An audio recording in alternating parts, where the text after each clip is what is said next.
Hey, welcome to Real Men, Real Talk Nashville. I'm your host, Wayne, my co-host, Daniel Icon.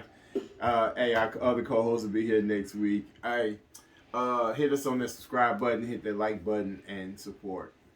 Guys, got a quick question. It's been brought to my attention that some women feel that guys prefer to play house without marriage and want to have a house like you're married but don't want to get married. What you think? I feel like some men, let's wind that back. Some men ain't really men. What I mean is, still got that boy mentality. But also, along with that, I feel like what comes with marriage, you're not in it thinking it's gonna, dissipate and fuck up and everything goes haywire. But I wouldn't say afraid of commitment. I think they're just afraid of what they can lose if shit hit the bricks. Like it don't work. You know what, and that is true because I think that we hesitate. I mean, after you move in and we sharing everything, bills are split, Yeah, it's basically just like a marriage technically, but that final commitment, because guys, men are put in a position where if now I think I've heard a lot of guys are getting a prenup.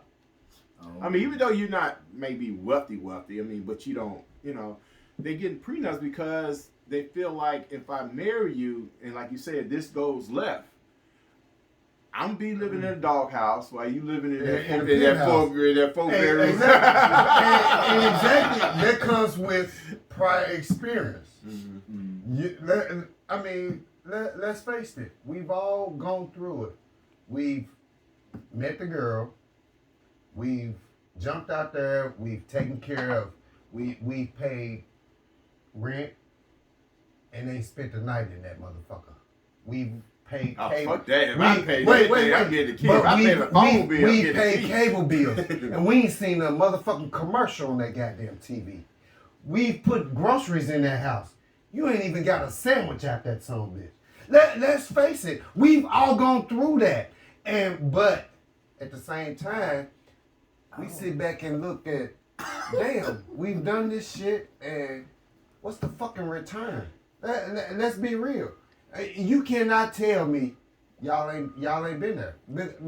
But at the same time, you still look for that everlasting one to come in to revamp your whole thought and idea process, to recondition your whole soul, spirit, and heart. That, all right. One, you just made. I made a mistake. You know where you made a mistake at? I went to you made a mistake was that the first mistake you made is that you looking for somebody to fulfill what you can fulfill yourself. True. So that way, because you set for failure because you depend on another person to do that to make you happy. You have to make yourself happy first, and then at the same time, yes, you date and you learn as you date what you're looking for and what you're not looking for, and then what you can tolerate, what you can't tolerate. But what you're saying is that basically, I built a hole. I built a hole before, but at the same time, you learn those mistakes and you don't do it again because you understand what you're looking for. Right. So the moment I put it like this: if I pay a bill of some sort at a person's house and I can't come over, or I can't dwell, or I can't spend the night, or whatever the case may be, you got that first one out of you ain't gonna get no second. Yeah. So you got to learn to be able to cut that off top, and not thinking and see with even as young men and women, we fail to recognize what we're looking for into a person because we get drawn up into that person, their looks, the sex, the excitement. Every relationship is exciting when you first meet them. Oh yeah, I mean, absolutely. It's awesome. Yeah. But then as the because time, the dirt hasn't but your been value, uncovered but see yet. then you don't put the values before the relationship. Yeah.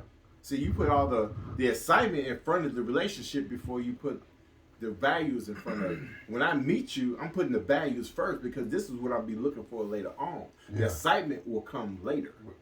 Instead of putting the excitement first, you got to put the priorities. Well, because first. that's what's on display is the excitement. You got to get past that. The excitement is on display from the start, and then once you in tune with the excitement, what's to follow is. We'll get back to that another time. Thank you for tuning in. Hey, let's call it what it is. Nashville. Hey, I'm your co-host, Wayne. Hey, hit us over the face, subscribe and like button. Hey, Real Men Real Hit the Talk, bell. Nashville.